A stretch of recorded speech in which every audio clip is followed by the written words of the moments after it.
Hello, my dear friends. By day, they were refined gentlemen and ladies, but by night, the Victorian aristocracy indulged in a twisted lust that would make even brothel owners blush. Behind gilded doors and by candlelight, power became perverse, and morality was a sophisticated veneer. From forced rituals to secret lovers, from spiritual awakenings to acts no one dared to name, the world was never as pure as it seemed. Tonight, we will uncover what really happened in the bedrooms of the upper class. So, before you get comfortable, take a moment to like the video and subscribe, but only if you truly enjoy what I do here. And let me know in the comments where you're tuning in from and what time it is for you. It's always fascinating to see who's joining us from around the world. Now, dim the lights, maybe turn on a fan for that soothing background, and let's embark on this journey together tonight.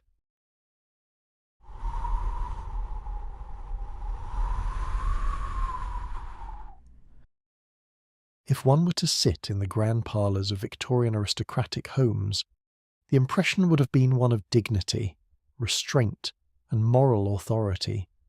Walls were lined with portraits of solemn ancestors, voices spoke of tradition, and every gesture seemed polished into respectability. The noble families prided themselves on setting examples for the rest of society. They sponsored charities, attended church, and preached about purity and restraint. To anyone listening at a Sunday service or a political dinner, their lives sounded like models of virtue. Yet behind closed doors, away from the polished surfaces and the watchful gaze of society, the reality was starkly different. The very people who scolded others about morality often lived lives that defied every rule they declared sacred. This double life was not an accident but a pattern. The strict codes of the era demanded appearances of purity. Men and women of high birth were expected to display control over their passions and to embody refinement. Publicly, they could never admit to desire, indulgence, or even affection beyond what was deemed proper. In private, however, these same individuals gave themselves license to act without restraint. It is almost laughable how those who shouted loudest about morality were often the ones least bound by it. Aristocratic privilege created an invisible shield, allowing them to pursue pleasures that would have ruined anyone of lower rank. The contradiction was most visible in how sex was discussed and practiced. In polite conversation, the subject was avoided entirely. To mention it openly was considered vulgar, and respectable families insisted that children and women remain ignorant. Yet within aristocratic households, sexuality became both a hidden obsession and a private entitlement. Noblemen believed their rank excused them from the moral rules imposed on others. Affairs with servants, visits to discreet establishments, and the maintenance of secret lovers were treated as ordinary, even expected, so long as appearances were preserved. The silence in public only deepened the indulgence in private. For women of this class, the contradiction was equally strong. They were held up as emblems of purity, the keepers of family honour and symbols of restraint. But many women in the aristocracy, bound in loveless marriages and denied ordinary freedoms, found their own ways to step outside the rules. Affairs with doctors, artists, or trusted household staff were whispered about but rarely proven.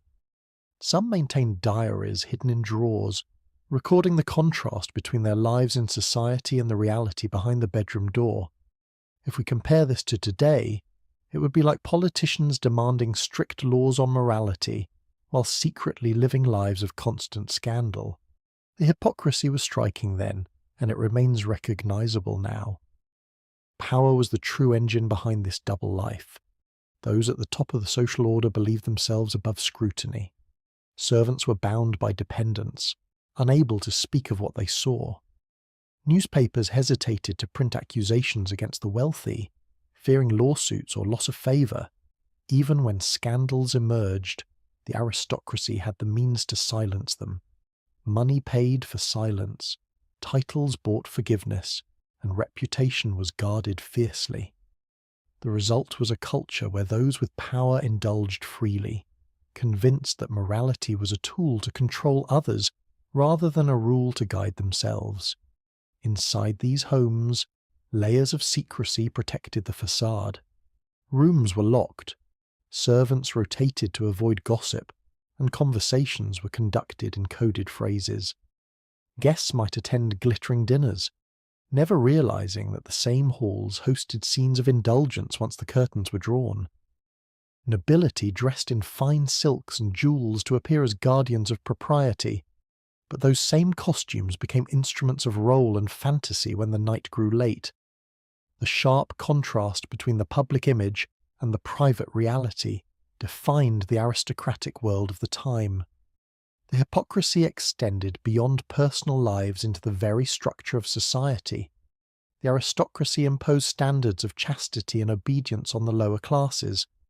Working families were lectured about sobriety and discipline while their so-called betters indulged without shame. I cannot help but think how hollow the sermons of that era must have sounded, knowing the people giving them were the first to break their own rules. For the poor, moral failure could mean ruin, imprisonment, or exile. For the rich, it often meant nothing more than a discreet conversation and a quiet return to privilege. The grand estates of the Victorian elite became stages for this performance. Public areas gleamed with order and control, while private wings hid locked doors and whispered stories. Children were raised in environments where silence was demanded, where questions were discouraged, and where the appearance of propriety was always more important than the truth. The double standard shaped generations, passing down the lesson that reputation mattered more than integrity. Society at large enabled this structure. The middle and lower classes admired the aristocracy, imitating their manners and accepting their moral authority. Few could imagine the extent of the contradictions. Rumours circulated, but evidence was scarce. Those who dared to accuse risked punishment for slander or worse. Thus, the illusion of uprightness remained largely intact. To the outside world, the aristocracy embodied restraint. Within their own halls, they embodied indulgence. This tension defined not just individuals but the culture of the era itself. The hypocrisy of Victorian aristocrats is not unique to that time, but it reveals how power operates when unchecked. The stricter the rules in public, the greater the appetite for breaking them in private. Appearances became everything, and reality was hidden so carefully that many preferred not to see it at all. Respectability was a costume worn in daylight, discarded in darkness, and stitched back on each morning as if nothing had happened. This opening glimpse behind the curtains of aristocratic life shows a pattern that will repeat throughout their world. Their homes, their servants, their secret rooms, and their carefully managed reputations all became tools for living two lives at once. What looked pure was often rotten, and what looked controlled was often driven by indulgence. The story of Victorian morality cannot be told without seeing the mask and the face it concealed. And so, from behind this polished surface of virtue, the truth begins to spill into the servants' quarters, where even the act of naming a maid could reveal the hidden desires of those who claim to live above temptation. The lives of servants in aristocratic homes were shaped by hierarchy, silence, and submission. Among them, young maids carried the heaviest burdens, for they were often singled out not only for labour but for something far more personal. In these households, names were not always respected. Instead of being addressed properly, many maids were given nicknames created from the private desires of their masters. These were not affectionate names, but labels tied to roles, appearances, or sexual interests. The stripping away of a real name was the first step in erasing individuality. It signalled that a maid existed not as a person, but as an object meant to serve. The practice was common enough that few questioned it. To the aristocracy, it seemed harmless or even playful to rename the women in their service. A maid might be called by the title of a character from a novel, or a word that hinted at her body. In some households, different maids were given the same title, as if one could replace another without distinction. It is almost absurd how a class so obsessed with genealogy and family names could so casually erase the identities of those closest to them. The act reinforced power. A master who renamed a servant reminded her daily that she belonged to the household and not to herself.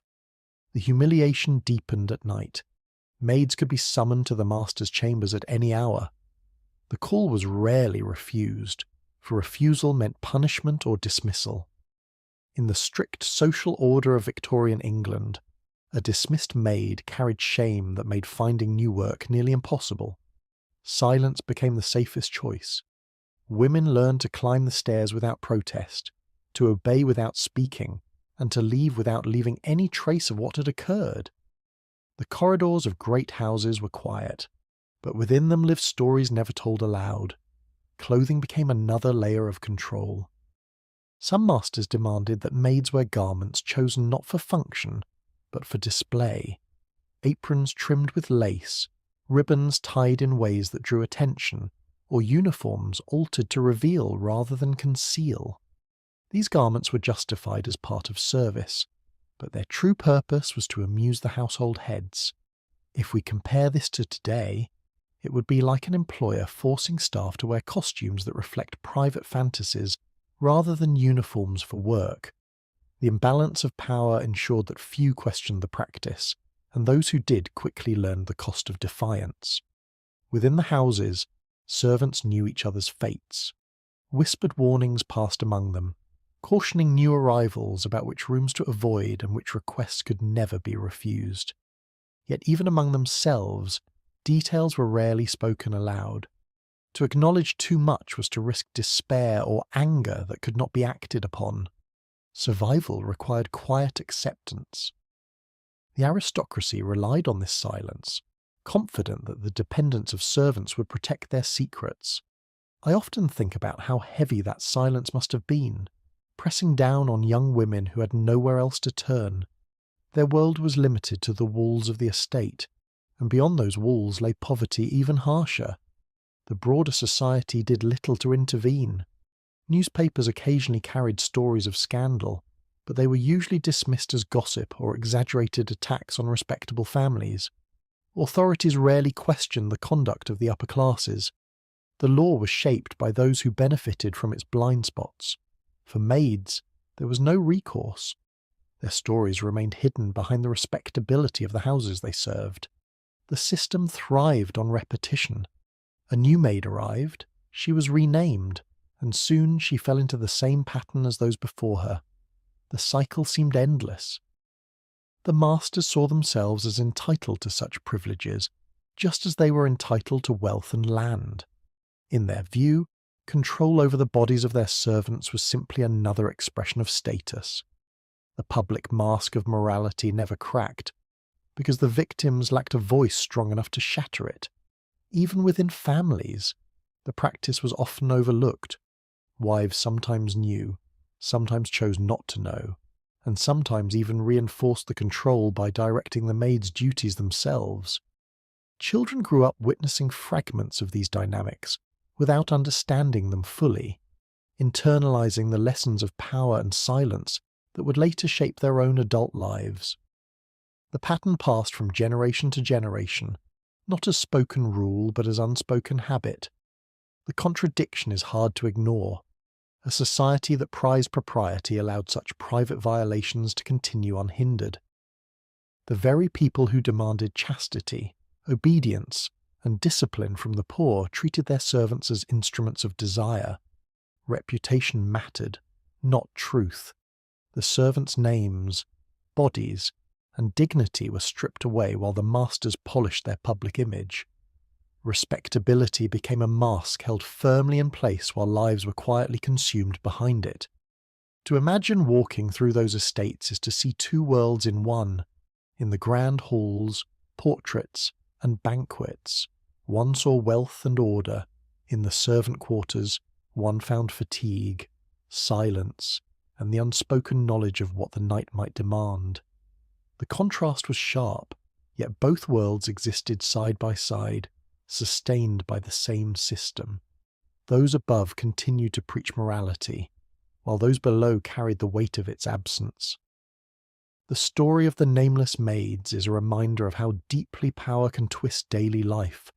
By removing something as simple as a name, the aristocracy turned people into roles, tools, and objects. It was a cruelty so ordinary that it disappeared from sight, yet its effects shaped countless lives. For those women, service meant not only labour, but submission, and submission often meant erasure. Their silence was the price of survival, and their obedience was the proof of control. In time, the practice of renaming and controlling maids would be joined by other, even more elaborate measures of secrecy. Locked rooms, private chambers, and concealed devices began to appear, each one designed to ensure that the world outside never glimpsed what took place inside. The great houses of the Victorian aristocracy were filled with doors, corridors, and chambers, yet not every room was meant for ordinary use. Among the many drawing rooms, libraries, and guest quarters, there existed certain hidden spaces carefully locked away from view. These rooms were crafted with precision. Locks were specially commissioned from skilled craftsmen, designed so that only one or two keys could open them. To outsiders, the locked doors appeared harmless, perhaps storerooms or archives. In truth, many of these secret chambers were private spaces set aside for indulgence. The aristocracy, while presenting themselves as models of virtue, built places within their own estates where propriety could be discarded without fear of intrusion. Inside these rooms, the furnishings were nothing like the polished dining tables or the ornate sofas displayed to guests. Instead, they contained objects rarely seen by ordinary eyes. Leather straps, wooden frames, and heavy chairs were arranged not for comfort but for control. Collars, cuffs, and bindings sat in drawers, hidden beneath cloth or tucked into chests. To the master or mistress of the house, these objects were not instruments of cruelty but of recreation. They referred to these chambers as quiet rooms, a phrase chosen to suggest peace or solitude. It is almost comical how something filled with restraints and whips could be described with a name so serene. Yet the words served their purpose, preserving a disguise even within the household. The secrecy of these chambers relied on the silence of servants and the complicity of a chosen few. Carpenters and locksmiths who built the hidden doors were well paid and warned against speaking. Maids assigned to clean the spaces often did so under strict instructions, never lingering, never asking questions. Their silence was secured by the constant reminder that their livelihood depended on discretion. Guests who were invited inside were chosen with equal care. These were not casual acquaintances but trusted companions who shared the same appetite for indulgence. To be granted entry was a sign of belonging, a proof of intimacy and trust. Those admitted often spoke of the privilege quietly, as though it marked them as part of a hidden order. The locked chambers were more than places of secrecy. They reflected the larger contradiction of Victorian life. Publicly, the aristocracy lectured about order, morality, and restraint. Privately, they built shrines to pleasure that broke every rule they claimed to uphold. If we compare this to today, it would be like a politician campaigning against vice while building a private club for every forbidden indulgence. The hypocrisy was striking, yet it was also effective. The rooms remained concealed, the reputations intact, and the double lives continued. Inside these chambers, activities range from the mild to the extreme. Some used them simply for privacy, away from the watchful eyes of servants and family. Others filled them with elaborate devices designed to restrain or humiliate. Guests who entered sometimes described scenes of costume, role, and control that bore little resemblance to the polite society outside the locked doors. To the aristocracy, these experiences were not shameful but thrilling, a way of expressing dominance or desire without consequence. The locked rooms became theatres where they could act out parts forbidden in the daylight. For the servants who caught glimpses, the knowledge was both dangerous and heavy.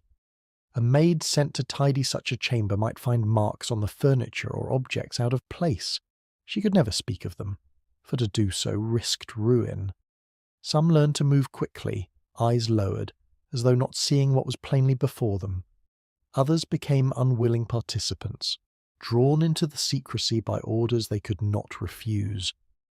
I often wonder how unbearable it must have been for a young servant to scrub floors or polish brass in a room filled with objects that carried such disturbing meaning. Their silence was not consent, but survival. The construction of these secret spaces also reflected wealth. Ordinary families lived in cramped homes where every corner was visible.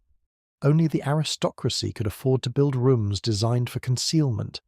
The cost of custom locks, hidden passageways, and discreet furnishings was high, but it mattered little to those with vast estates. In this way, money itself became a shield. Wealth not only provided the means, but also the excuse, for who would question a lord or lady about a locked door in their own house? The language used to describe these rooms also reveals the careful layering of appearances. Quiet rooms, private studies, or guest chambers were terms chosen to mask the truth. The euphemisms provided cover, allowing those who knew to speak without exposure and those who did not to remain ignorant. Words became another lock, another layer of protection, ensuring that the respectable facade could remain untouched.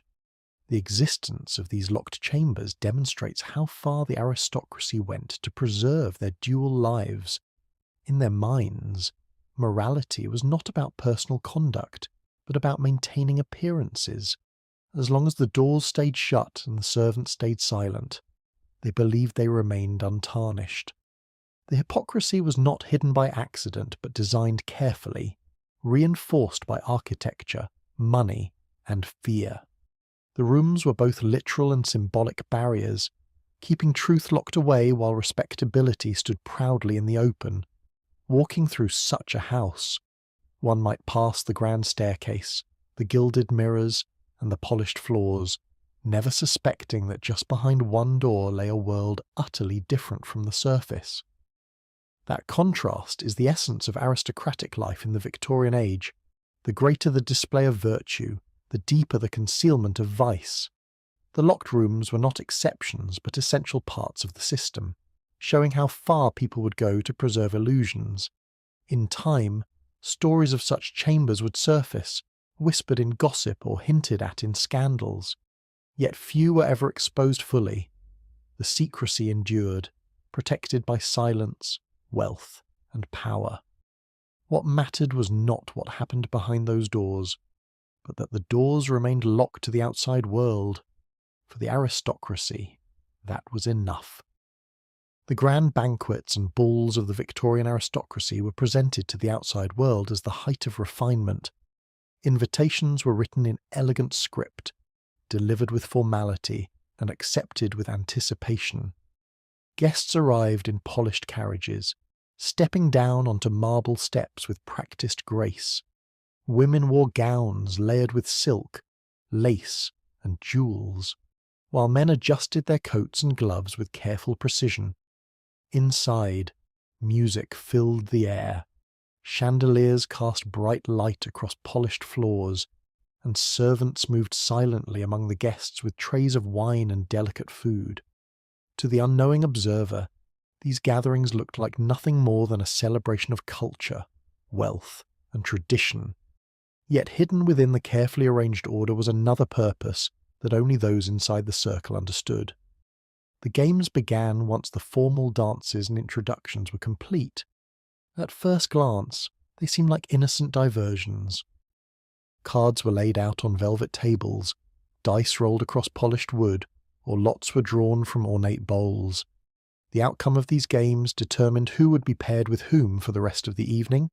Husbands found themselves partnered with other men's wives, and wives with strangers dressed in masks. What appeared to be chance was in fact a structured ritual designed to exchange partners under the cover of amusement. It is almost laughable how something so intimate could be reduced to the throw of dice or the turn of a card, as if infidelity were a parlour trick. The deeper the night went, the bolder the rituals became. Losing a round often carried more than the loss of a partner, In certain houses, the losers were compelled to perform tasks meant to humiliate them. A nobleman might be ordered to kneel before the assembly, while a woman could be instructed to reveal more of herself than society permitted. These humiliations were disguised as playful forfeits, but their true purpose was to establish dominance. Within this private world, laughter masked cruelty, and games concealed desires that could never be spoken aloud in public. To refuse was nearly impossible. Resistance meant exclusion, and exclusion in these circles was treated as disgrace. Masks and costumes added another layer to the ritual. Guests concealed their identities behind feathers, painted designs, or simple black masks. The disguises gave the illusion of freedom, as though one could act without consequence while hidden. Yet everyone knew that identities were not truly secret. Behind the masks, recognition lingered, making the risk all the more intoxicating. What was forbidden in daylight was enacted in darkness, yet always within the same polished halls that symbolized virtue to the outside world. The secrecy of these gatherings was fiercely protected. Servants were kept at a distance or instructed to remain silent. Musicians and attendants were carefully chosen for discretion, often drawn from families dependent on aristocratic patronage. Guests themselves shared an unspoken pact. Participation required silence. To speak of what happened beyond the ballroom walls was to betray not just individuals but the entire order.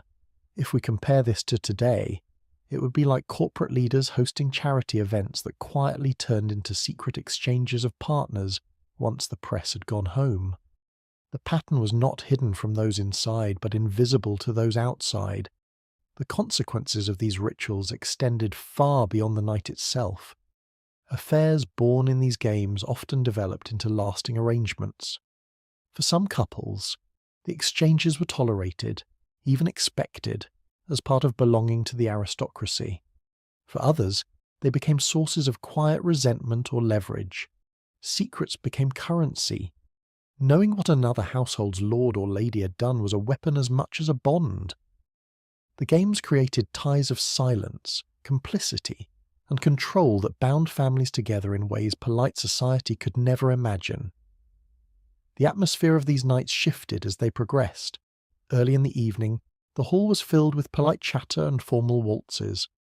By midnight, the air grew heavier, the music louder, and the games more daring. Candles flickered low, shadows lengthened, and the once bright and noble hall became something closer to a stage. Laughter turned into nervous tension, and each new round of play was watched with anticipation. The illusion of culture held only by the thinnest thread, yet it was enough for those who needed to believe they remained respectable. Servants who glimpsed fragments of these gatherings bore the knowledge quietly. A discarded mask in a corridor, a spilled glass of wine in an unusual place, or laughter that echoed too long through the house revealed more than words ever could. But servants had no power to speak. Their silence was bought by dependence and secured by fear. To lose one's position in a great house meant poverty, and poverty left no choice. I find it difficult not to imagine the weight of that silence, pressing on young maids who had to clear away the remnants of indulgence while never acknowledging what they had seen. They became part of the machinery of secrecy, wiping away the evidence that would otherwise betray the hypocrisy of their masters. Publicly, the aristocracy continued to preach about honour, restraint, and the sanctity of marriage. They stood at pulpits, spoke in parliament, and supported charities meant to enforce discipline on the poor. Privately, they abandoned those same values within their own halls. The contradiction was accepted, for reputation mattered more than truth. Those outside these circles would never have believed the extent of what occurred, and those inside had no interest in revealing it. Appearances remained polished, while reality remained hidden behind velvet curtains and locked doors. The partner exchange disguised as a game reveals the essence of aristocratic life in the Victorian age. Morality was not a rule to be followed, but a mask to be worn.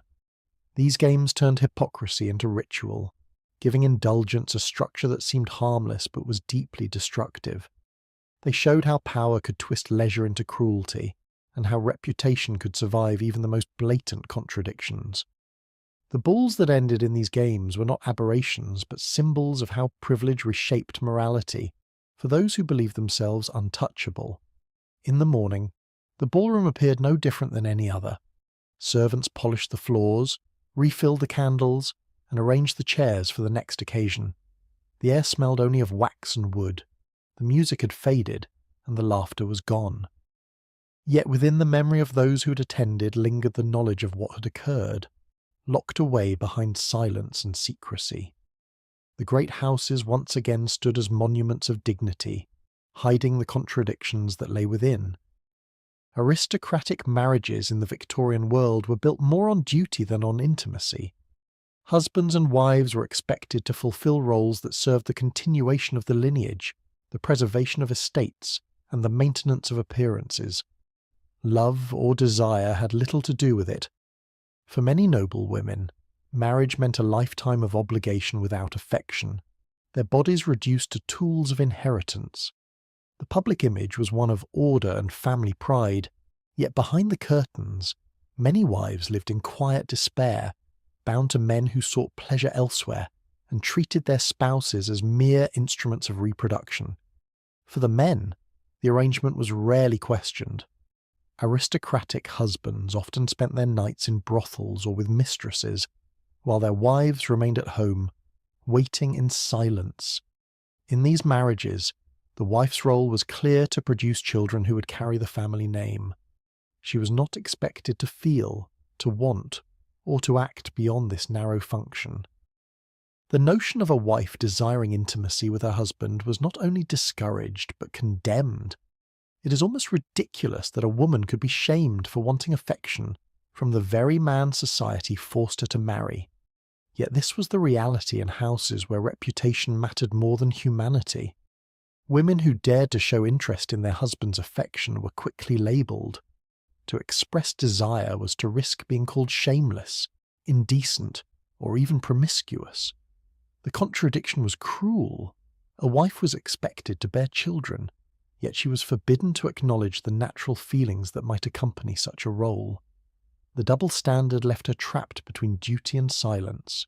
If we compare this to today, it would be like expecting a spouse to have children while forbidding them from ever showing love or closeness.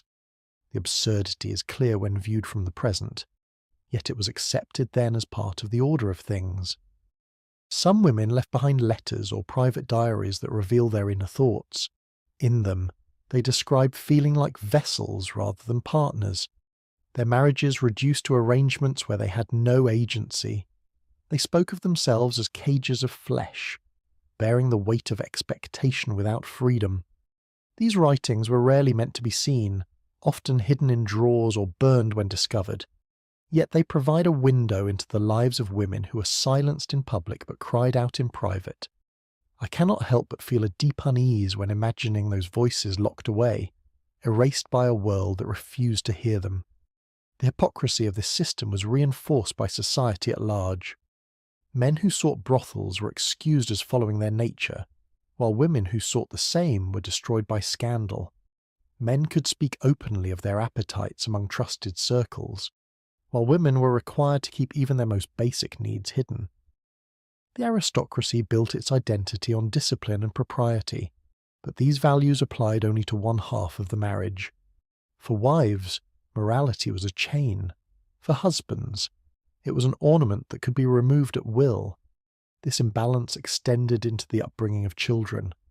Sons grew up watching their fathers disappear into the night, and their mothers remained behind, silent and obedient. Daughters learned early that marriage would mean endurance, not partnership. The cycle repeated across generations, as silence passed from mother to daughter and entitlement from father to son. What seemed like tradition was in fact the perpetuation of inequality. In aristocratic households, the physical distance between husband and wife was often matched by emotional distance. Many couples lived under the same roof yet led entirely separate lives. The husband managed estates, politics, and mistresses, while the wife oversaw children, household duties, and appearances. Their paths crossed only when duty required it, often under conditions that left the wife powerless to refuse. The lack of closeness was accepted as normal, as though intimacy had no place in marriage at all. Even within this structure, some women tried to reclaim fragments of control. A few found solace in friendships, others in private writings, and some in discreet affairs of their own. Yet these acts of resistance carried immense risk. A husband's infidelity could be overlooked, but a wife's was treated as betrayal of the highest order. Exposure meant ruin, not only for the woman but for her family.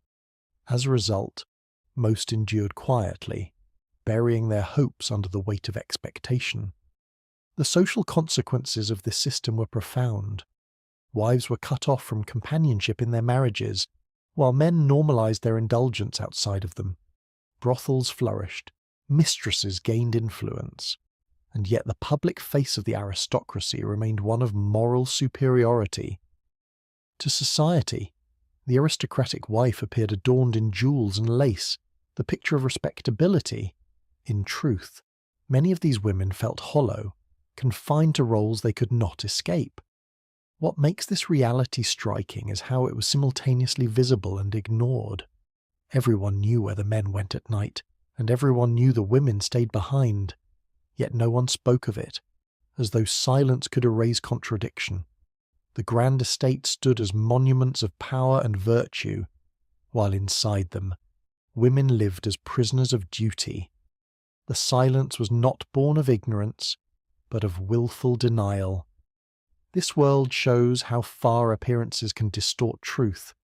Wives dressed in silk and pearls looked like figures of privilege, but privilege meant little when it was built on erasure.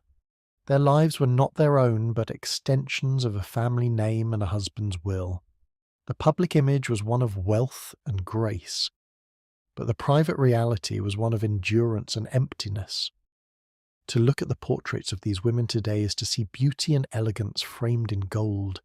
Yet behind the paint lay lives that often knew little of love or freedom. The contradiction between image and reality is sharp, and it tells us much about a society that values reputation above humanity. The story of these wives is not only about individual suffering, but about a system that treated women as vessels for lineage while denying them personhood. It reveals the cruelty hidden beneath layers of refinement and respectability. It shows how silence and appearances work together to protect hypocrisy.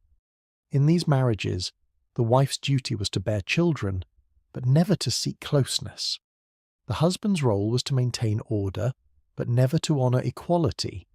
Together, they formed unions that looked dignified in public but were empty in private. Among the most unsettling practices of Victorian aristocratic life was the treatment of daughters as objects to be inspected before marriage. In households where reputation mattered more than affection, a young woman's value was tied not to her character or intelligence, but to the condition of her body. Families insisted on private examinations to prove purity before formal engagements could proceed. These examinations were presented as medical necessity, yet they were in truth rituals of control and humiliation. A daughter's worth was measured by the assurance that she had not been touched, and her future depended on the judgment of men who claimed the right to decide. Doctors were often called to conduct what were described as private medical checks. Some families paid generously to secure these services, while others sought assurances without any true examination at all. In certain cases, a physician's word could be purchased as easily as any other commodity. A simple statement of purity was enough to satisfy parents, suitors, and society at large. It is almost absurd to think that a piece of paper signed by a doctor, whether honest or not, could determine a young woman's entire future. Yet this was the reality faced by countless daughters of noble households. The atmosphere surrounding these inspections was one of fear. A girl approaching marriage age knew that her family's expectations would soon turn into scrutiny. The examination itself was rarely explained to her, and questions were discouraged. To be chosen for such a ritual was to be reminded that her life was not her own. In many accounts, the event was treated less as a medical procedure and more as a trial, with the girl placed under suspicion before she had even lived freely. If we compare this to today, it would be like demanding that every bride-to-be undergo a humiliating public test to prove innocence before being allowed to marry. The intrusion was accepted as normal, even though it stripped away dignity. Not all families relied on doctors. Some took matters into their own hands, interpreting the smallest signs as proof of shame or dishonour. A torn garment, an accidental mark, or even a rumour could trigger interrogation. There are records of girls questioned by parents after something as trivial as a ripped undergarment was discovered. The absence of evidence did not matter. Suspicion itself was enough to place a girl's future at risk. The fear of accusation lingered over daily life, shaping how daughters walked, dressed, and behaved. For the girls themselves, the pressure was immense. They were taught from childhood that their bodies were property of the family, to be guarded until handed over in marriage. Any deviation from expected behaviour was seen as a threat to family honour. Friendships, walks in gardens, even moments of privacy became suspect. Their lives narrowed into a performance of virtue, always aware that failure, real or imagined, could bring ruin. I cannot help but feel disturbed when thinking of how young women lived under such constant fear, judged for things they could not even control. These inspections highlight the double standard of the age. Men were encouraged to indulge, to prove their virility through affairs and encounters, often beginning in youth. Women, by contrast, were denied even curiosity. Purity was demanded as absolute, with no allowance for humanity. The aristocracy defended this system as essential for lineage and stability, yet it was nothing more than a mechanism of control. It reduced daughters to commodities, their futures determined by rules they had no voice in shaping. Servants in aristocratic households often knew of these rituals, though they spoke little. A doctor's quiet arrival, a nervous young girl, and hushed conversations among the family signalled what was happening. The servants cleaned the rooms afterward, disposed of linens, and observed the tears of the daughters they tended. But like so many other secrets of the aristocracy, their silence was absolute. Fear of dismissal or punishment ensured that these stories remained hidden, passed only in whispers among those who had no power to change them. The cruelty of the system was reinforced by society itself. Newspapers might print accounts of scandals involving young women accused of impropriety, but they rarely questioned the examinations that produced such accusations. Families prided themselves on discipline, presenting their daughters as examples of virtue. To admit that these examinations were invasive or unjust would have been to undermine the very structure that upheld their authority. Silence protected reputation, while daughters bore the cost. The long-term effects of these practices were profound. Many women carried the trauma into their marriages, unable to separate intimacy from shame. Trust between husband and wife was strained before it could begin, shaped by the knowledge that their union had been preceded by a ritual of suspicion. For some, the memory of being examined lingered as a lifelong scar, a reminder of the fear and humiliation they endured. To walk through a Victorian household and see a daughter preparing for marriage was to witness a performance carefully constructed for society's gaze. The dresses, the lessons in manners, the rehearsed smiles. All of it concealed the anxiety of a young woman who knew that her worth was measured not by who she was, but by what others claimed she had not done. The grandeur of the estate could not hide the cruelty of the system it sustained. These examinations reveal more than just personal injustice. They expose the contradictions of a society that claimed to uphold morality while practicing humiliation. They show how power was exercised not only through wealth and politics, but through the control of bodies, particularly the bodies of women. They demonstrate how silence and appearances combine to protect privilege at the expense of humanity. In the end, these rituals did not guarantee virtue, nor did they ensure family honour. They simply reinforced inequality, teaching daughters that their lives were subject to suspicion and control. The legacy of such practices lingers as a reminder of how easily power can turn morality into cruelty when appearances matter more than truth. Among the many secrets of aristocratic households, few were as telling as the hidden diaries kept by noble women. These journals were rarely meant to be read by others, yet they became private spaces where women recorded what could not be spoken aloud. Locked away in drawers, often disguised within pieces of furniture like pianos or desks, the diaries told stories of encounters, of coercion, and of moments where choice barely existed. For women who lived in a world that demanded silence, writing was one of the only ways to preserve their voices.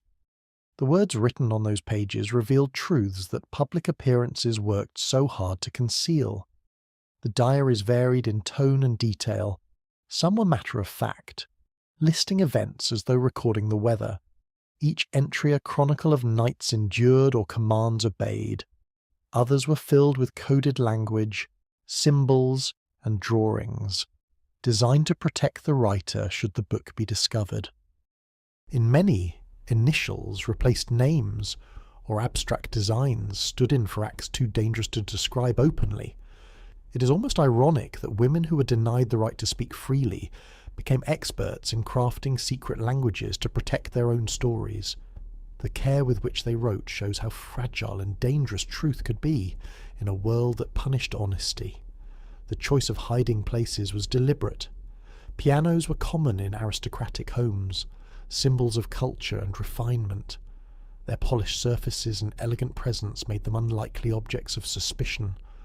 Within their drawers or hidden compartments, diaries could rest undisturbed, shielded by the very instrument that entertained guests in the parlour. In other cases, journals were tucked into the backs of bookcases, beneath floorboards, or behind false panels in desks. The concealment was part of the survival. A discovered diary meant not only disgrace but ruin for both the writer and her household. Maids often played a role in guarding these secrets, entrusted with keys or asked to move the diaries discreetly. They became silent witnesses to stories that might otherwise vanish. Their loyalty was not always a matter of choice, dependent on the household for survival. They knew that protecting a mistress's writings also protected their own positions. Some maids became confidants, sharing in the secrecy while knowing they could never reveal what they read. If we compare this to today, it would be like personal assistants being forced to hide the private journals of powerful figures, aware that discovery could destroy everything. Their silence was part of the system, binding them into the cycle of secrecy that defined aristocratic life. The contents of the diaries were both shocking and predictable. They spoke of forced encounters, of nights when a husband or master demanded obedience without care for consent. They also spoke of moments when women sought their own escape, recording clandestine affairs or private pleasures that gave them a fleeting sense of control. The same pages often held contradictions, resentment toward duty, longing for freedom, and confessions of small rebellions. These writings reveal not only the suffering of women but their complexity, their attempts to reclaim fragments of identity within a structure designed to erase them. The act of writing itself carried risk. In a world where women were expected to remain silent, the creation of a written record was almost defiant, yet it was also an act of survival. To write was to acknowledge experiences that would otherwise disappear.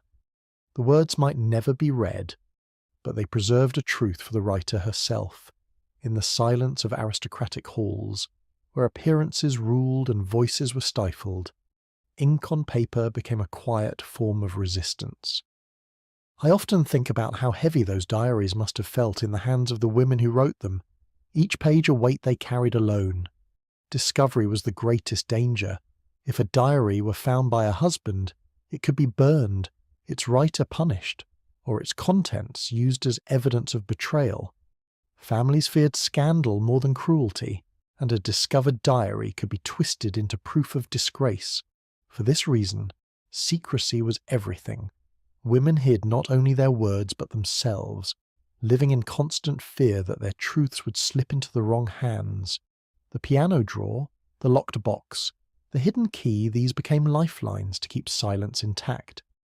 Yet despite the risk, the diaries existed in surprising numbers.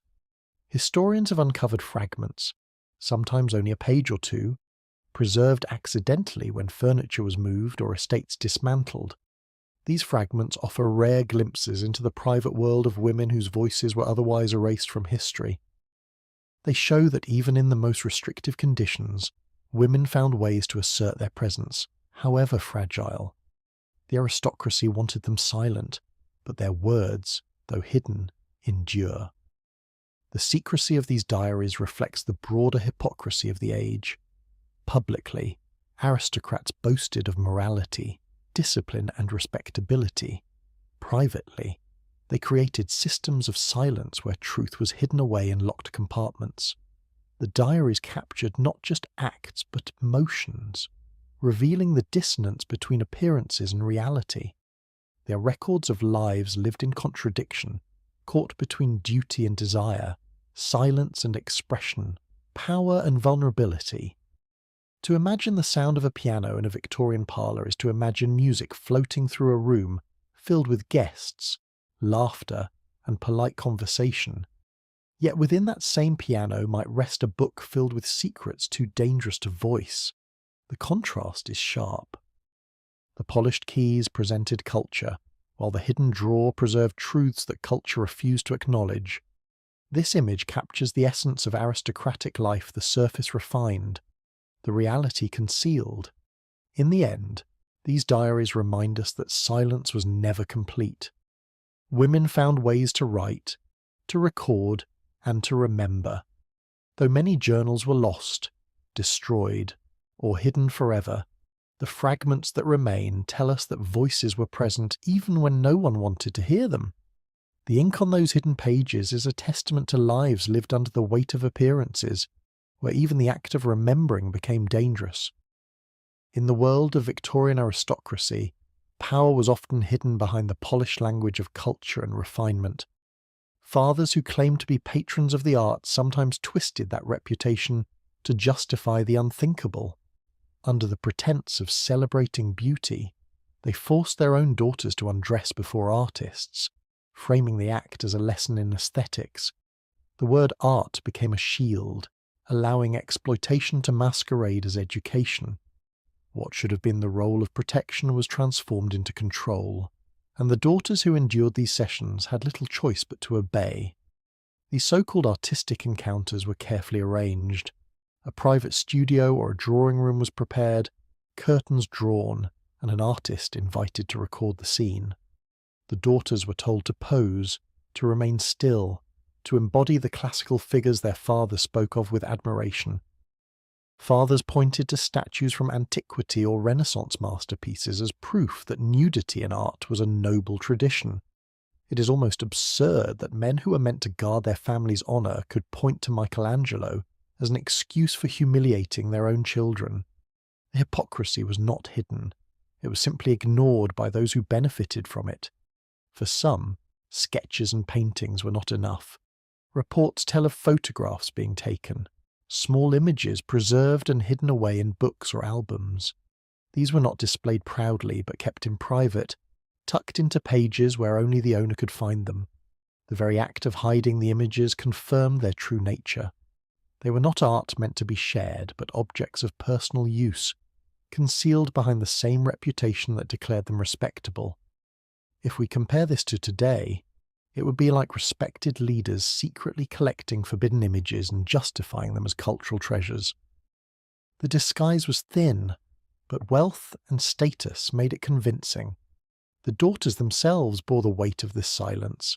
To resist was unthinkable, for disobedience meant disgrace not only for themselves but for their families. They were told that what they endured was normal, that it was culture, that it was beauty. Yet the unease lingered long after the sessions ended. Some described the shame in private writings, while others left no words at all, their silence the only trace of what had happened. I cannot help but feel disturbed when picturing those quiet rooms, where a child stood exposed under the gaze of both father and artist, told to believe it was all for the sake of art. The betrayal of trust left scars that would not easily fade. Artists who participated in these scenes occupied an ambiguous role. Some were willing accomplices, accepting commissions and pretending not to notice the discomfort of the models. Others may have felt unease but lacked the power to refuse, knowing that their careers depended on wealthy patrons. In either case, their silence contributed to the concealment. Money bought not only the image but the secrecy required to keep the truth hidden.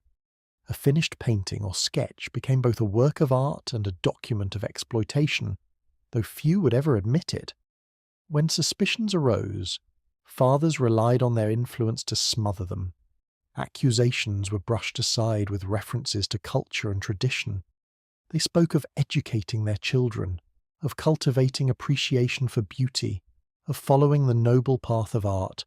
Courts and institutions, shaped by the same class of men, rarely questioned these explanations. Reputation became armour, and wealth secured silence. What would have destroyed a family of lesser status was absorbed without consequence among the aristocracy. Contradiction was glaring. Victorian society demanded chastity, discipline, and obedience from daughters, yet it tolerated exploitation when it came from fathers cloaked in respectability. The same men who condemned impropriety in others indulged in acts that betrayed the very values they preached. Respectability was a mask, carefully maintained for the public while privately discarded. The locked rooms and hidden albums revealed not only individual cruelty, but the hypocrisy of an entire system. For the daughters, survival often meant burying the memory. Some carried it into marriage, never speaking of what they had endured. Others hinted at it in diaries, using coded language and symbols to protect their words. These fragments, rare and fragile, are all that remain of voices silenced by power. They remind us that beneath the portraits and polished surfaces of aristocratic homes lie stories too painful to display. Even the art itself became part of the concealment. A sketch admired for its technique or a painting praised for its composition might have been born from exploitation, yet viewers saw only elegance. The subject was stripped of her story, reduced to form and line, while the truth of her experience was buried. Art became not just a product but a disguise, transforming abuse into heritage and silence into culture. To step into one of those studios would have been to see two worlds colliding. On the surface, an artist at work, a father speaking of beauty, a daughter posing quietly. Beneath the surface, exploitation presented as refinement, authority misused under the name of culture. The scene reveals not only the power of individuals but the complicity of society, which preferred to see art rather than acknowledge abuse. These practices show how far privilege could reach in reshaping morality. What should have been condemned was excused. What should have been protection became betrayal, and what should have been art became a weapon of silence. The locked albums and hidden drawings are symbols of how appearances triumphed over truth in the aristocratic world. Secret societies flourished in Victorian times, and within the aristocracy, some of these groups were devoted entirely to indulgence. Hidden in the corners of London and other great cities, there existed private clubs that few outside their circles ever saw. They had no signs, no official lists of members, and no advertisements. Membership was by invitation only, extended to those whose tastes set them apart from even the ordinary excesses of high society. These clubs were spoken of in whispers, their existence half denied and half flaunted, a shadow world where morality was suspended in favour of desire. To join such a club was not simple. The initiation process often required masks, secrecy, and confessions. Prospective members were asked to reveal private stories, details of encounters, or desires that could never be spoken openly elsewhere. The more unusual the confession, the greater the chance of acceptance. This was a test of both loyalty and depravity. Only those willing to lay bare their secrets could be trusted to keep the secrets of others. It is almost amusing to picture wealthy aristocrats who scolded the poor about morality, eagerly confessing their darkest desires in order to join a club. Once admitted, members participated in gatherings that resembled masquerades. Masks and costumes were not merely decorations but essential tools of anonymity. They allowed men to indulge without fear of recognition, while at the same time heightening the thrill of not knowing who might be behind the mask. Nobles, politicians, and even men of the church could stand side by side, each concealed by costume, united by indulgence. The irony was obvious. The same men who enforced discipline in public abandoned it entirely in private. If we compare this to today, it would be like government officials and business leaders gathering in secret clubs where their only entry fee was the confession of a scandal. The activities within these clubs varied, but often escalated as the night grew longer. Feasts and drinking gave way to games, many of them designed to strip away dignity. Some rituals ended with individuals bound, locked, or placed in cages for the amusement of others. Acts of humiliation became entertainment, while others watched with laughter or detached fascination. For the participants, the rituals created a sense of belonging, a bond forged through secrecy and shared indulgence. For outsiders who might have stumbled upon the scene, it would have looked like chaos dressed as ceremony. The clubs thrived because they existed beyond accountability. Wealth and influence insulated their members from exposure. Police rarely intervened, and when rumours surfaced in newspapers, they were quickly silenced or dismissed as exaggerations. The aristocracy had the means to bury truth beneath lawsuits, threats, or simple denial. For those inside, this protection created confidence. They could act without restraint, convinced that their reputations would remain untouched no matter what occurred within the locked doors of the club. I cannot help but reflect on how power itself became a shield, protecting men who would have condemned anyone else for the very acts they celebrated in secret. These gatherings also served as networks of influence. Membership was not just about indulgence, but about forming bonds of silence that could later be used for advantage. A man who knew another's secrets was bound to him, whether through loyalty or blackmail. In this way, the clubs extended their reach beyond the nights of feasting. They became webs of power, connecting aristocrats in ways that were invisible to the outside world. The secrecy that protected their pleasures also reinforced their control over society. For servants and staff who worked in these places, the burden of silence was immense. They saw the masks, the rituals, and the aftermath.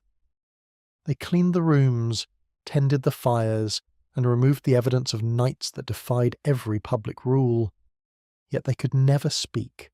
Their livelihoods depended on silence, and their silence kept the machinery of hypocrisy intact.